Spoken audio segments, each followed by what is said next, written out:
मैं आज आपके लिए इंटरेस्टिंग टॉपिक लेके आया हूँ। एक्चुअली क्या होता है, ये मैं पहले ही अपलोड कर दिया था, फिर मुझे री-अपलोड करना पड़ रहा है।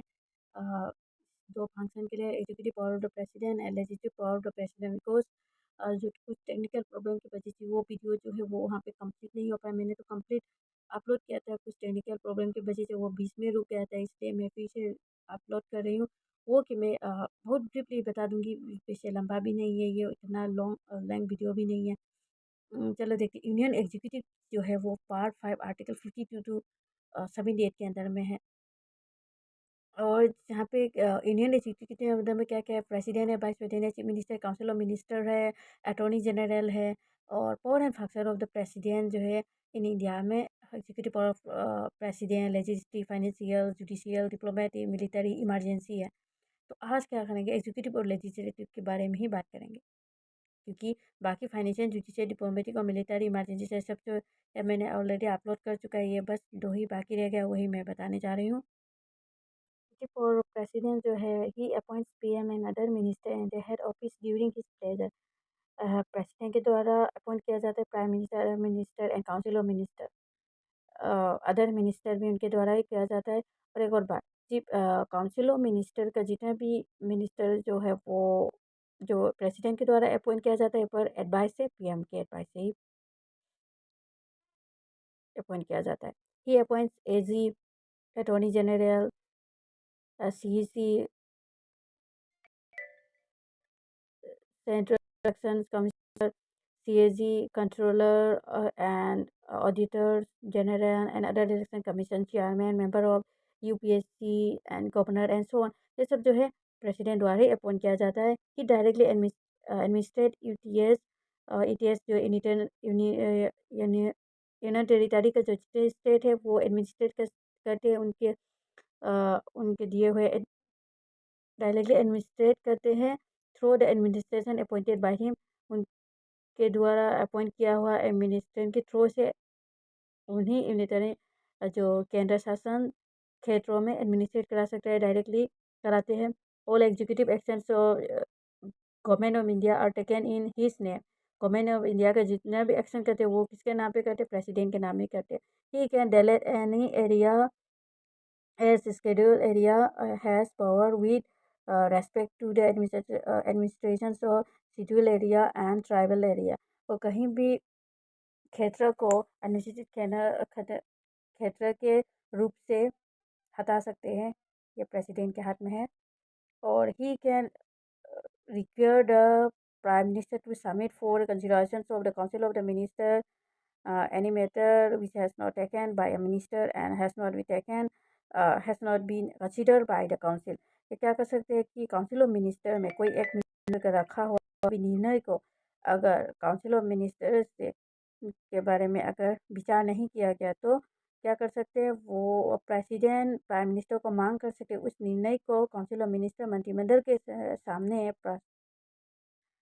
प्रस्ताव या प्रस्तुत करने के लिए, और उसके ऊपर, उस निर्णय के ऊपर विचार करने के लिए प्रेसिडेंट प्राइम मिनिस्टर को मांग कर सकते हैं। प्रेसिडेंट मांग कर सकते हैं प्राइम मिनिस्टर को। तो चलो यहाँ पे देखते हैं लेजिस्लेटिव, जो लेजिस्लेटिव पावर प्रेसिडेंट के जो है, लेजिस्लेटिव पावर ऑफ प्रेसिडेंट में क्या होता है कि द प्रेसिडेंट कैन समन और end sessions of the parliament and dissolve the Lok Sabha.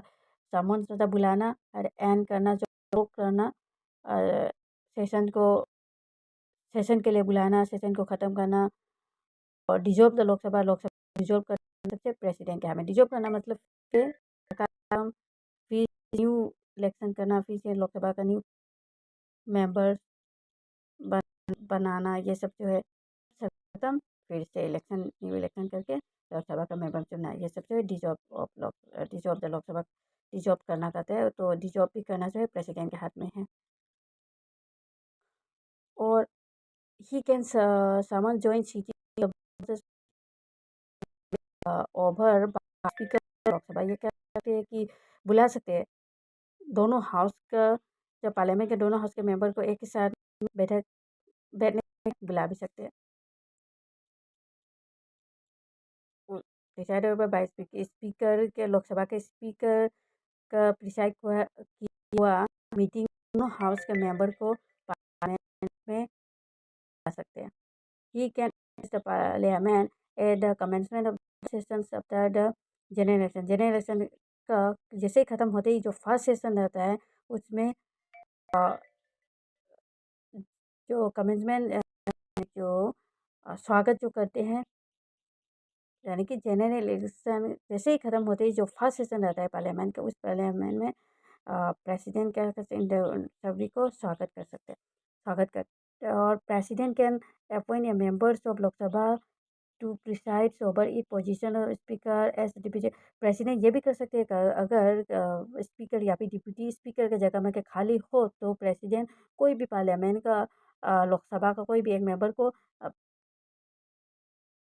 उसी के स्पीकर या फिर डिप्यूटी स्पीकर के जगह में बिठा सकते हैं और कोई मीटिंग हो जो है वो कंटिन्यू करा सकते हैं।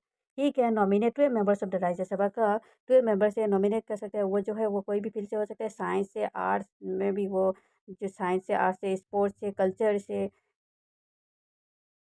चुन सकते हैं जो मेंबर हैं। 12 मेंबर प्रेसिडेंट अपनी तरफ से नॉमिनेट कर सकते हैं फॉर राज्यसभा। प्रेसिडेंट और हाँ, लोकसभा के लिए 2 मेंबर्स नॉमिनेट कर सकते हैं और वो है एंग्लो इंडियन कम्युनिटी से। लोकसभा के लिए एंग्लो इंडियन कम्युनिटी से 2 मेंबर्स नॉमिनेट कर सकते हैं और लोकसभा में 12 मेंबर नॉमिनेट कर सकते हैं प्रेसिडेंट द्वारा। वो डिफरेंट फील्ड से होना चाहिए, arts, science, sport, culture etcetera. President decided on question as to qualifications of the member of the parliament in consultation with the election commission of India.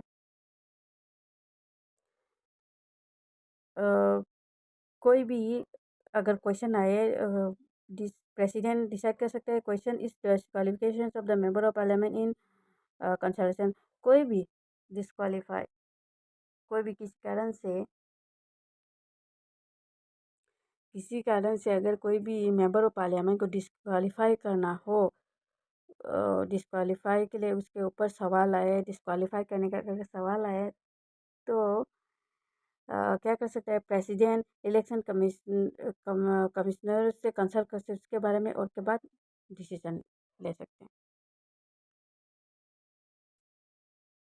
इसमें क्या होता है कि डिस्क्वालीफाई क्वालिफिकेशन के अंदर में क्या हो गया है, कोई भी इंसान अगर वो क्योंकि मेंबर ऑफ पार्लियामेंट जो किसी गवर्नमेंट के ऑफिस में काम करने वाला एम्प्लॉय तो होना नहीं चाहिए। अगर सपोज कोई ऐसा इंसान निकले वो गवर्नमेंट एम्प्लॉय हो या फिर करप्शन से जुड़े हो या फिर कोई डिसलॉयलिटी हो, ऐसा कुछ गलती निकले इसके चलते डिस्क्वालीफाई करना हो तो प्रेसिडेंट इसका डिसीजन जो है ले सकता है, डिसाइड कर सकते हैं डिस्क्वालीफाई का। कोई भी मेंबर ऑफ पार्लियामेंट का डिस्क्वालीफिकेशन क्वालीफाई करा सकते हैं।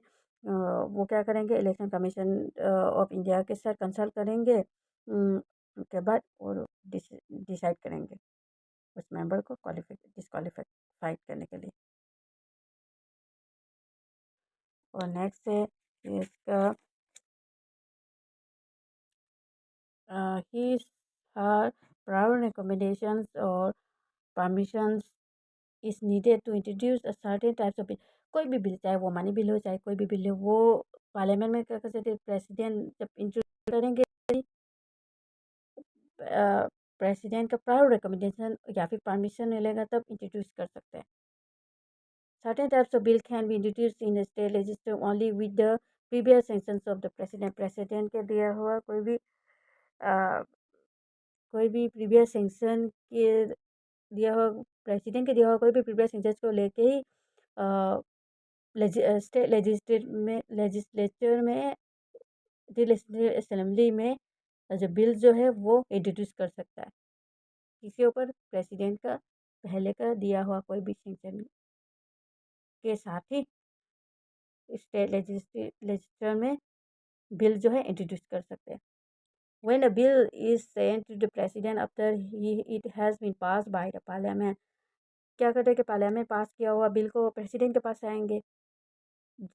प्रेसिडेंट के पास जब आएंगे तो क्या दोनों हाउस यानी कि पार्लियामेंट में दोनों हाउस रहते हैं, राज्यसभा और लोकसभा दोनों हाउस से अगर कोई बिल पास करती है तो वो बिल को आएंगे किसके पास, प्रेसिडेंट के पास। प्रेसिडेंट चाहो तो वो असेंट कर सकते हैं, एग्री कर सकते हैं, विथ होल्ड भी कर सकते हैं या फिर रिटर्न कर सकते हैं फॉर रिकन्सिडरेशन के लिए। अगर जो बिल जो है पार्लियामेंट में रिकन्सिडरेशन के लिए भेजने के बाद अगर वो वही bill is pass by parliament without amendment के साथ अगर वो जो बिल है फिर से प्रेसिडेंट के पास अगर पार्लियामेंट द्वारा भेजा जाए तो प्रेसिडेंट को हर हाल में असेंट करना ही पड़ेगा उस बिल के ऊपर। यानी कि इसमें प्रेसिडेंट बस रिकन्सिडर के लिए वो जो बिल है जो रिकन्सिडर कराने के लिए ही पार्लियामेंट को भेज सकते हैं। अगर पार्लियामेंट अगर रिकन्सिडर नहीं किया मतलब अमेंडमेंट नहीं किया तो प्रेसिडेंट को उस बिल के लिए ही असेंट करना ही पड़ेगा। ही सी can promulgate ordinance when the parliament is not in session. Their ordinance must be approved by the parliament within 6 weeks from its reassembly.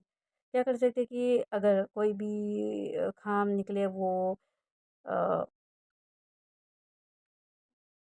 वो तो लिस्ट स्टेट लिस्ट कंकरेंट इसका तो यूनियन लिस्ट में रहता है, तो यूनियन लिस्ट के हो या कंकरेंट लिस्ट के अंदर का हो या फिर कोई भी इमरजेंसी के वजह से अगर उस समय में पार्लियामेंट के सेशन के समय ना हो, उस समय इमरजेंसी का कुछ लॉ लागू करना पड़ा तो ऑर्डिनेंस जो है वो प्रेसिडेंट के द्वारा बना सकते हैं। उस ऑर्डिनेंस क्या होगा, वो सेम एक के जैसा ही काम करेंगे। उसका वैलिडिटी 6 मंथ तक रहेंगे और जब पार्लियामेंट जब सेशन बैठेंगे तो उसके उस ऑर्डिनेंस उस लॉ के ऊपर में डिस्कस करेंगे और अप्रूव करेंगे। अगर अप्रूव हो गया तो वो एक ही बन जाएंगे, अगर अप्रूव नहीं हुआ तो वो नीरस करा दिया जाएंगे। पर हाँ, असेंबली बैठने के बाद उस 6 वीक के अंदर ही उनको अप्रूव करना है या फिर नीरस करना है वो डिसीजन लेना पड़ेगा।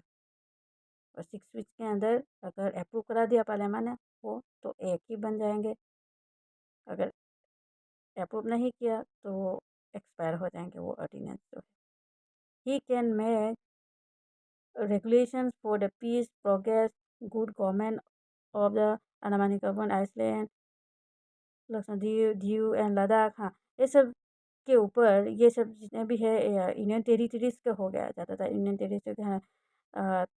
दिल्ली पुडुचेरी छोड़ के जो जितना भी है अंडमान निकोबार आइलैंड ऐसे जो जगह में उनके पीस और प्रोग्रेस के लिए वो प्रेसिडेंट द्वारा रेगुलेशन भी बना सकते हैं। यही है एक्चुअली। ये वीडियो जो है मैंने पहले भी बनाते, कुछ टेक्निकल कारण वो कंप्लीट नहीं हो पाया था। वो आज फिर से मैं री अपलोड कर रही हूँ। उम्मीद करती हूँ आप सबको प्रेसिडेंट के वो एग्जीक्यूटिव रूल और लेजिस्लेटिव के executive power and legislative power के बारे में जान गए होंगे। और बाकी जो जितने भी पावर है प्रेसिडेंट का, फाइनेंशियल पावर जैसे कि डिप्टी और पावर, ये सब जो है वो मैंने ऑलरेडी अपलोड दिया है। जो बाकी एग्जीक्यूटिव के है वही आज अपलोड कर रही हूँ।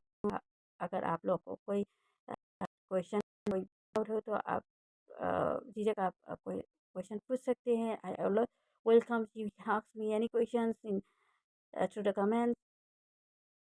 सी you in the next video, तब तक के लिए बाय बाय।